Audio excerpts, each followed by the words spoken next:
Hey friends, it's Katie Ann, your host to the Full Confidence Ahead podcast, where we tackle topics of the fear of life, from family relationships to finance to careers, just to having confidence. And you know, what I realized is the other day is you've been hearing my voice for a couple episodes now, but you might not know the girl behind the mic.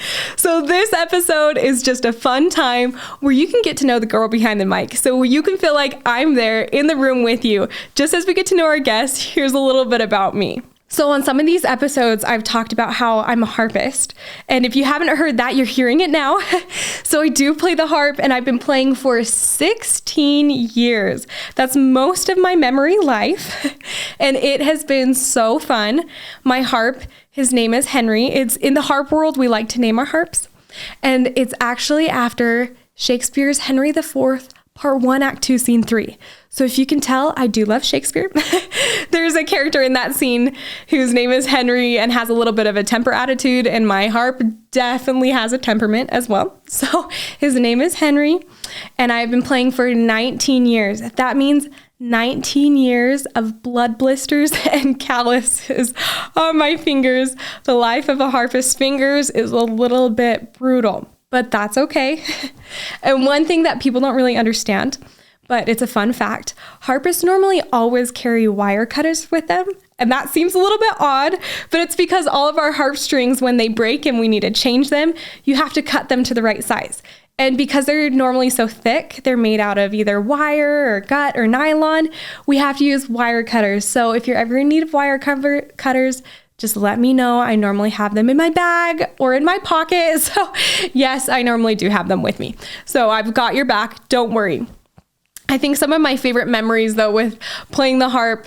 So when I first started, I was in kindergarten. That was a long time ago, but it was really cute. I started on this tiny harp, and when I pulled the harp back on my shoulder, it just totally was so heavy and weighed on my shoulder to the point it crushed me, and I couldn't play longer than 5 minutes. And now I think it's adorable because I do wedding gigs for 3 hours, and I couldn't play longer than 5 minutes when I was little.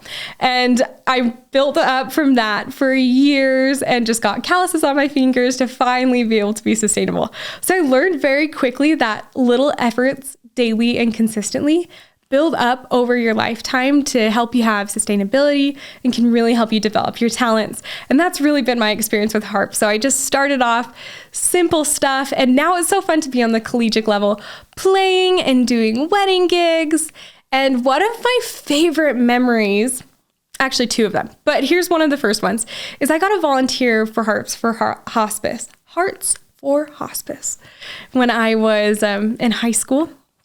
And what I did is I went into the homes of individual hospice members and played just a little personal concert for them.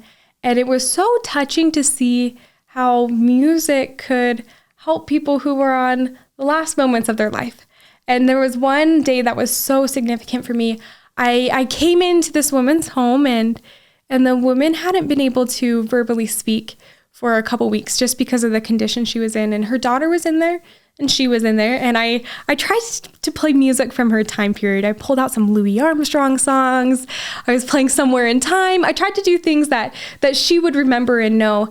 And the music had this calming effect on her to the point her body was able to relax enough that she could exchange a few words with her daughter. And her daughter just came up to me afterwards and said thank you so much, because it was one of the last times she was able to communicate with her mom. And to recognize the joy of music, that music was so powerful enough to help someone have a relaxing moment and create memories with people around them, really made me want to stick with the harp. So it has been a very influential part of my life throughout all of my life. And I realized my most favorite moments have been when I've been sharing my music. Practicing at home can be tough, but when you're sharing it with others, that's where the magic of music really happens.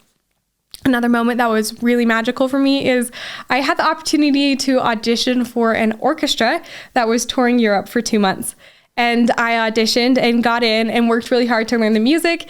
And we flew out to the Czech Republic and went through about 5 different countries, playing for 2 months in these European countries. And it was incredible. It was my first time going internationally abroad by myself with this orchestra with people I didn't really know very well at the time, who I got close with on the trip. But we went through all these different countries, and every single country, the language changed. The currency changed. There was a lot of different culture that we were experiencing. But the one thing that stayed the same was people understood music. They all felt the music. They all clapped. They could all enjoy the music. And that was the first time in my life I really realized that music was something unique and universal. It crossed cultural barriers, it crossed language barriers. And on that tour, we were in France for a couple weeks, and we got to actually be on Omaha Beach, where we have the beautiful memorial, and there are hundreds of unmarked graves of fallen soldiers. And we were there in the memorial playing softer songs and songs as a memoir to these fallen soldiers. And I can't even describe the emotions that we all were feeling that day, especially for me. I was born on an Air Force base, and to grow up with people and with families that were dedicated to the service of their country and realizing their sacrifice and seeing all these graves of the fallen soldiers was something so impactful in my life. And to be able to play for the visitors and for me also, I felt like I was playing for those fallen soldiers, even though they weren't there. I was trying to say my thank you through that moment.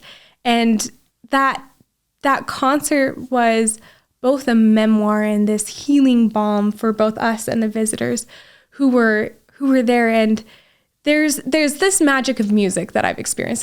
There's connection through cultural barriers, and then there's this also healing aspect that has been a part of my life.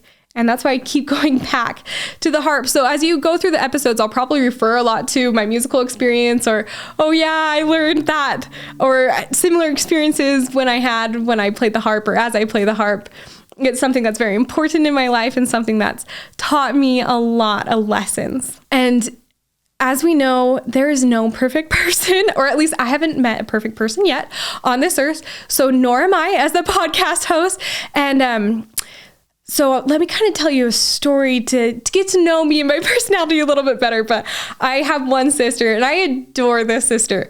We're also very close in age. We're 16 months apart. So we kind of grew up as twins, and we got along really well growing up, and we get along really well. I'm so grateful for her now. She is one of my closest friends and confidants that I just love calling and talking to. And in high school, we didn't argue except for on one topic, and that was our clothes. We were terrible at sharing clothes with each other. And we kind of made this system of we wouldn't argue if you at least asked permission. But of course, if you asked permission, the other sister would be like, no, you can't borrow it. You're going to sweat in my clothes. That's how it goes. But there was one day that we had this dance going on. I was really excited to go with my friends to this dance. And of course, you want to dress up and look good. And I wanted to borrow my sister's clothes because for some reason, your sister's clothes are just always cuter than your own. I don't know why that happens, but it just does. So I went and I grabbed my sister's pants. And these were not only my sister's pants, these were my sister's favorite pants. Obviously the cutest ones in her closet. So I borrowed them and I went off to the school dance. I was having a great time.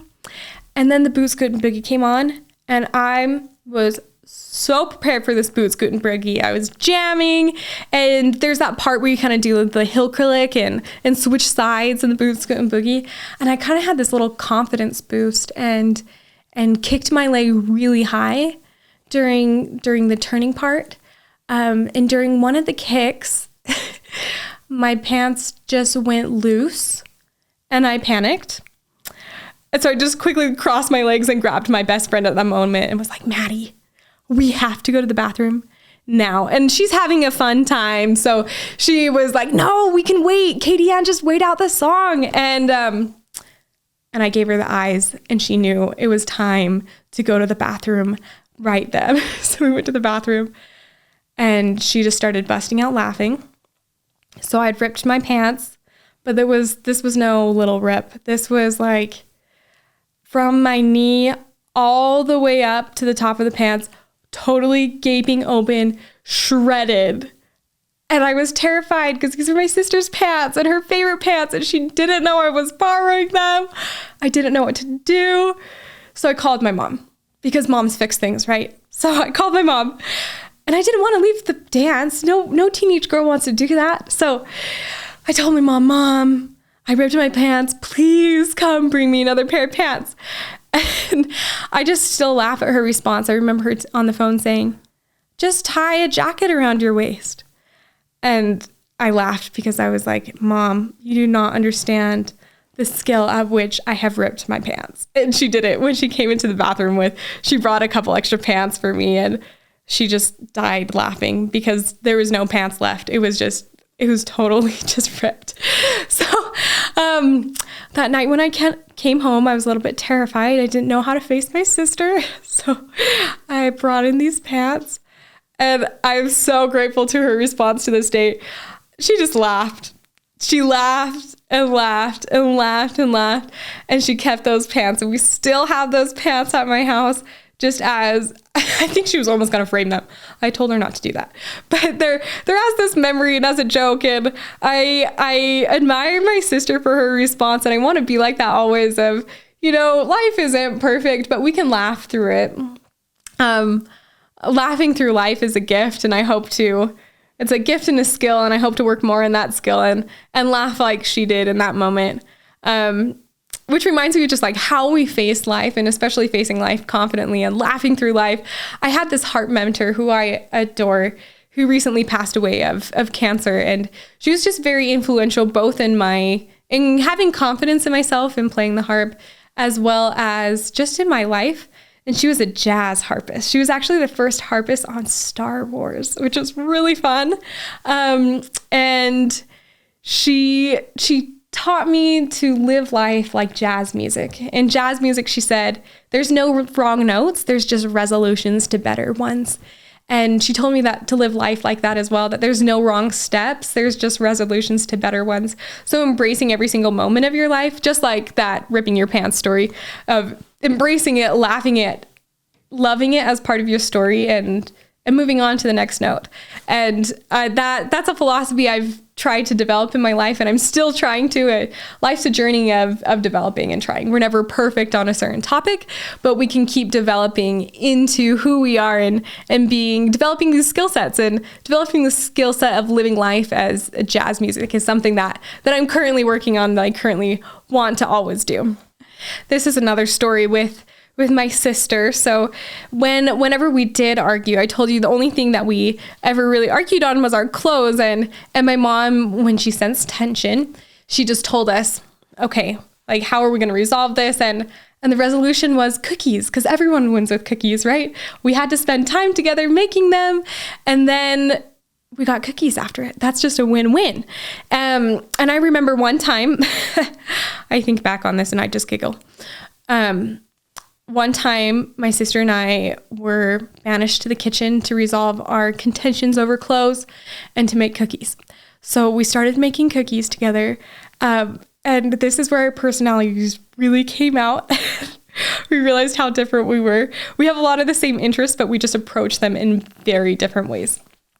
So she got out the recipe, and she's definitely more of a cook than I am. And she kind of did a little bit give and take measuring, right? So you do the flour, but she didn't totally do exact measurements.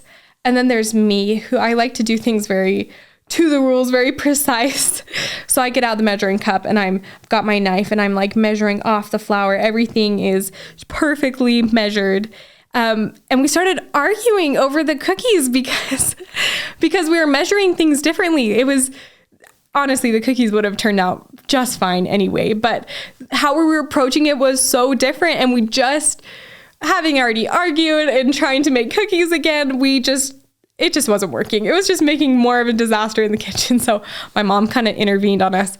But to this day, we have still not made cookies together again. There are some things you just realize in life that you approach differently, and we're still working on that. It's a goal of mine to be able to see our differences with cookies and make them again. But we laugh and have fun, and we like buying cookies together. That was our resolution, is, you know what, maybe we can't make them together, but maybe we can buy them together. So that, you know what, sometimes that's how you need to solve problems. So a little bit unconventional way to solve problems, but you're right. I have not made cookies with my sister yet to this day, but we will eventually. Probably chocolate chip. That's my favorite. So some likes and dislikes. I know on my trailer, I always say that I'm a local taco lover. And that is true. If there's one food that I had to eat the rest of my life on an abandoned island, it would be tacos. And I don't know where this love of tacos came from, but I have this deep passion and love for taco. And this isn't American tacos, which those are great, but this is straight up street tacos. I love going to the street taco stands, getting all my toppings, getting my salsa. It's my favorite. Tacos and also pho, the Vietnamese food. Those are my two favorite foods. Definitely love them. And there's another food that people are normally shocked that I like, and that is, I'm always embarrassed to say it, but it's okay, escargot. I love snails. I think they're really good. The first time I had escargot was in Portugal. And I know a few of you have heard in my episodes some references to Portugal. So my connection to Portugal is I got to live there for a year and a half. And I learned Portuguese there, which is a little bit different Portuguese from Brazilian Portuguese. It's kind of like England English and Utah English or American English. It sounds a little bit different. You have a little bit different vocabulary. So I was in Portugal, loved the culture, loved the people, and I loved escargot. I love snails. In Portugal, they have snails as a delicacy, and they have these like a taco stand, but there's stands with escargot. But when you buy them, they're still alive. So it took me a little bit to mentally get over that. They just have these stands of snails kind of crawling over each other, and you buy a bag and you go home and you make escargot. So that was kind of, and don't worry, the snails are washed. They're triple washed. They're not just off the street, but it was something very different for me. I loved my time in Portugal, and a lot of it I actually spent on the islands of Portugal. So Portugal has two archipelagos that are part of the country, and that's Madeira and also the Azores. So I was on the Azores, or the Azores. That's how you say it in English. I was on the Azores for quite a long time, and I was on the island Terceira. And there's 6 islands that make up the Azores. Sorry, 9. Whoops. There's 9 islands that make up the Azores. And I was on the island called Terceira. And I think, I'm not sure, but it felt like there are more cows than people on that island. And I loved being on that island. I just remember one day I really enjoyed getting to know the people on the island. And I was living with my roommate there on the island. And one day it was in the middle of winter, and in the winter on Terceira, it doesn't snow, it does get cold and it rains. But when it rains, it's like a tropical rain. So the rain comes in sideways. It's just kind of pelting down really fast and furious.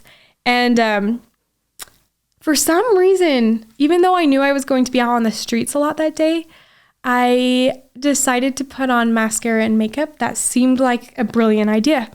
So I went out into this major storm, walking to our friend's house with mascara on. And I didn't think anything of it. No, it was not waterproof mascara. Why I would have thought about that, I don't know. So I'm out in this storm, and we kind of took refuge under this bus stop for a little bit. And I just wanted to meet people on the island. So I went up to this lady and just started chatting with her in Portuguese. And I still, her face, the face she made is engraved in my head, but her face was just like confused and looking at me. So she didn't really respond. It was kind of a shock. I didn't really know how to interpret it. And then my roommate was just laughing. And I was just so confused. Like, what is going on? This lady's looking at me. Someone's laughing at me. So we went home right after that. And I went to the bathroom and I screamed. All of my mascara had run down and literally made 2 football lines underneath my cheeks. And I looked like this football player, this drenched football player. So no wonder that lady was just staring. And then my roommate was laughing at me. And of course she didn't tell me. She just laughed and learned the importance of waterproof mascara. And I always laugh too. In Portugal, they have a little bit different system of how to use the buses. They use a lot of public transport. And so I did as well.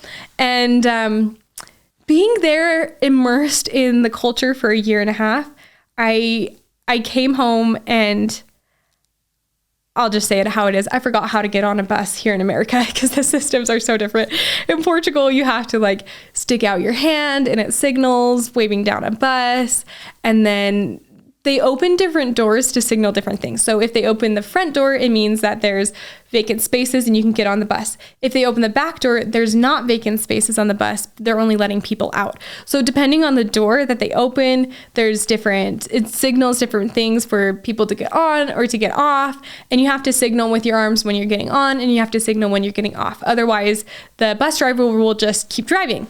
And when I came back to the United States, I went pretty immediately right back to college, to university. And I was using public transport again to get around from campus to my job. And I remember being at the bus stop and I forgot how to get on the bus. Like I just forgot. So I did it as if I was in Portugal again. I signaled with my arm when I needed to get on, not realizing that in America, buses just normally stop if there's people there at the bus station. It was just, I didn't realize that. And then they opened, this was the panic moment. They opened the back door and the bus was basically empty except for 2 people. So I was so confused. They opened the back door. So to me, that signaled they're only letting people off. They're not letting people on. And so I just stood there and I was the only one at this bus station. No one was getting off. And for about 2 minutes, I think the bus driver had pity on me, but this lady inside just yelled out like, "Hey, you can get on the bus." And I was just kind of in this panic and I rushed on the bus and just this frenzy of like, wait a minute, why? I'm so confused. I didn't even know how to get on the bus and I was so embarrassed. I didn't even know how to get off. I had to ask this lady, I'm like, how do you signal to get off the bus? And she just told me it stops at every single stop. I was so embarrassed and I realized that across the world, we definitely have different ways of doing things, but there's not one right or wrong. But when you put yourself in someone else's shoes, it really helps you understand when they do something differently than you. And it's not bad, it's just different. And I hope to be able to still travel more and just get to know people of other cultures to understand how they do things, and it's going to be different, and then help them become accustomed to where we are and also learn their style of doing things. But that was a definitely embarrassing moment when I couldn't get on a bus. But we learn from our mistakes and that's okay. So I do have a really good track record where I have gotten out of 100% of the locked in rooms that I have done. So that's really good. If you ever need a teammate to go in a locked in room, call me up because I will be right there. I love locked in rooms. I think it's just fun and challenging to kind of be in this game, but also be solving puzzles. And so I do have a really good track record of that. But my family has banned me from playing Monopoly. So don't ask me to play with you. No more comment on that. But also, I love Hallmark movies. And I normally have to watch them in secret because my mom also normally bans me from those. She's really funny. I don't know, Hallmark fans, back me up here, but she's not a fan. So those are normally my watch alone time. I think they're great sometimes, but probably favorite movie would be Secret Life of Walter Mitty or Hidden Figures. Those are probably my 2 favorite ones right now. The Imitation Game, also one of my favorites. Those are my top 3. So if you like any of those, hit me up in the comments and say your favorite scenes, because I definitely have favorite scenes and I also love the music from those 3. fabulous movies, just fabulous. I don't know why, but I have this fascination with yoga. I'm not even very good at it, but I've made it my goal to try every type of yoga out there. And I'm not there yet, but I've tried quite a few. So I've done traditional yoga. I've done not hot yoga, but it's the more intense one where you're moving faster. I forgot what it's called, but yoga fans, you'll know what that is. And then I've tried 2 other, which are really unique. I've done Hoga and I've done Goga, which you guys should definitely try as well. Goga is not with go-gurts. It's goat yoga. And so you're doing yoga and goats are just like jumping around on top of you. I had seen this online before. I think on YouTube was the first time I had seen Goga. And for years, it was my dream to go and do yoga. So I finally found a place in Salt Lake that was doing Goga, and I signed up and I went with my mom, so she can definitely be the testament of this. But sometimes social media is not what it seems, or your dreams do not turn out as you think they will. And I went and I was terrified of the goats because they give you no warning when they'll jump on you. They just kind of jump on you, but they're big enough to throw off your balance. So I'd be in child's pose, and then suddenly it was like clunk, this huge goat on me. And I'd almost fall over. And the other thing is they'd start eating my hair. And they warned us of that before the Goga session started. They're like, oh yeah, make sure your hair's up because or else you'll get a new haircut from these goats. They have no mercy. So they would start pulling my hair and I'm like, oh my goodness, I'm going to be bald when I leave here. So it was a little bit more terrifying than I thought, but I followed through with my dream. I did it. Definitely not what I thought, how it would turn out, but I did it. And sometimes you just need to go through an experience to realize that you did it. So I'd recommend doing Goga, but just have a little bit more awareness than I did. Maybe wear a hat, cover your hair. But the other type of yoga I've done is Hoga, which is yoga on a horse. That was very unique, very scary as well. I used to be terrified of horses. And to get over my fear of horses, my mom was really wise. She signed me up for an equestrian training class. And it actually went through the 7 Habits of Highly Successful People, that book by Stephen Covey. It taught you those habits as you're learning how to ride a horse.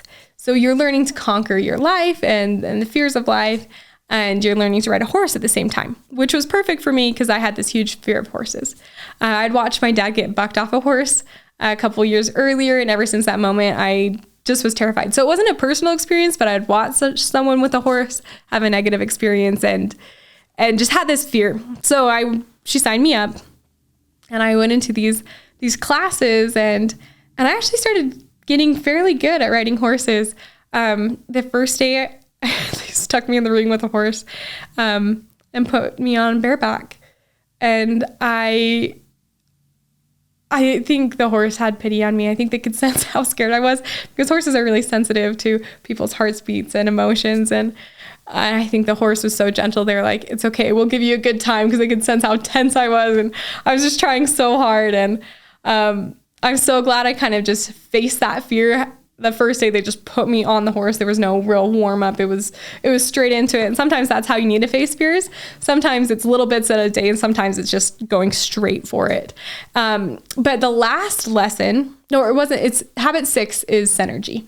And that's the whole idea that 1 + 1 can equal more than 2. Or when you have one person working with another person, your results can be more than just what 2 people could do together. It can create this idea of synergy where you have energy beyond the 2 of you, and you can produce more results than either of you could do independently. So they taught that principle, and then we did Hoga. And they brought out this horse, and they're like, okay, get on the horse and do child's pose. And I was there with my sister, and I'm so glad. She had already done Hoga previously, and she was helping me out. She got on the horse, and she was just like, she was already standing on the horse on one leg, and there's me barely creeping up on the horse. And I'm like, I'll start just laying flat on my back on the horse. So it took me a long time to get up into child's pose. And finally, eventually, I stood up on the back of a horse. And that is an accomplishment I will hold with all my heart, because I had a huge fear of horses. And to be standing on the back of an animal that can move at any moment, and you have to trust and feel like, are they shifting? Are you shifting? It's you and the horse working together in that moment. It was scary, and then it was awesome. And when you face those things that are scary in your life, when you tackle them, just like I tackled that fear of horses, there's something of achievement and accomplishment and confidence that rushes into your life. And just like I had my sister there, sometimes you need a person to show you the way. And then other times you can just go and do it by yourself. But finding those people in your lives who can help you tackle those fears and creating a circle, and it can be just a small, intimate circle of people who are going to help you progress and find that confidence through life, has been crucial for me, and I think crucial for anyone, is we need people around us who will encourage us. And that can be mentors. That one of the best things is mentors. That I consider all of my heart teacher, my horse equestrian trainer teacher. These are mentors in my life. And then also friends and people by your side who are kind of in the same circumstance. And that's like my sister. She's been there and kind of been, being 16 months apart, we're kind of facing a lot of the same things at the same time. So we've been going through things at the same time. She's been a cheerleader as well. So to have different people in different places, wiser than you, or on the same level as you, or younger than you, we can learn from everyone who's in our path. And that can also be part of your circle of confidence, your confidence cheerleader circle. And that's been a lot of my success, and how that's has been through different people, for sure. So I love music. We've established that, but a lot of people also don't know I sing as well. I love to sing, and I love Colby Calais.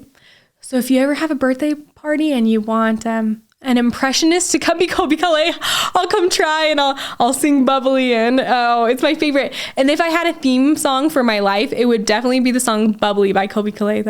And it starts in my toes. That one. That one definitely is like my life theme song.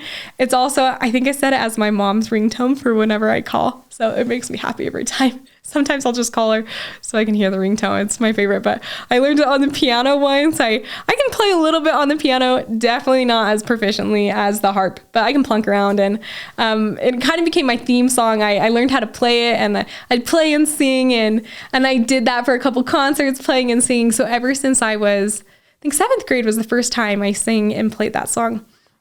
Since 7th grade, I have loved Colby Calais. So my Colby Calais fans out there, or if Colby Calais is listening, oh, I would love to meet you. Hope you are. That's the dream. But if you ever need someone to come be Colby Calais and put on a wig at your birthday party, I will happily volunteer. Please put that in the comments. I would love to come do that.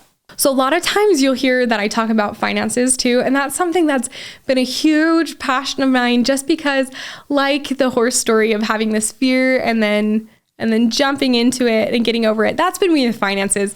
I had this fear, totally crippling fear of finances, to the point it was affecting my lifestyle. I didn't know how to move forward. So I tackled it. I signed up for a class, and I got over my fear of finances. So I talk a lot about finances because it is something that's literally gone within a few months from total fear to confidence, to the point I couldn't stop talking about it at the dinner table. It's all I wanted to talk about, because when you have an experience that changes you, that you realize that fear can change, it's something that's so profound. And what I hope to accomplish in this podcast is getting over our fears. Is we all have fears in life, and I have this unique perspective that fear doesn't have to be bad, because actually a lot of the best things in my life have been rooted in having a fear, like my confidence in budgeting. Fear is a tool, and if we use it to propel us into confidence, that can be a positive experience. Fear, you always have the fight or flight, right? And if you use it to fly you in to a moment of confidence, fear can be such a positive experience. If it can set you running towards your goals, then use that fear as something that can turn into a positive experience and truly turn into confidence. And I fully believe that for each of us, that it's been in my life multiple times. Now you've heard through a couple stories of how fear has gone to confidence. That can come into your life as well. And through these conversations and through these interviews that I'm having with our experts, we really want to go from fear to confidence on all areas of our life. And I believe that that's possible. And fear will change confidence in your life. So thanks for joining me on our journey together as we tackle the fears of life with our expertise and our experts who come on the show. So keep listening and make sure to tune in Tuesdays at 9 a.m.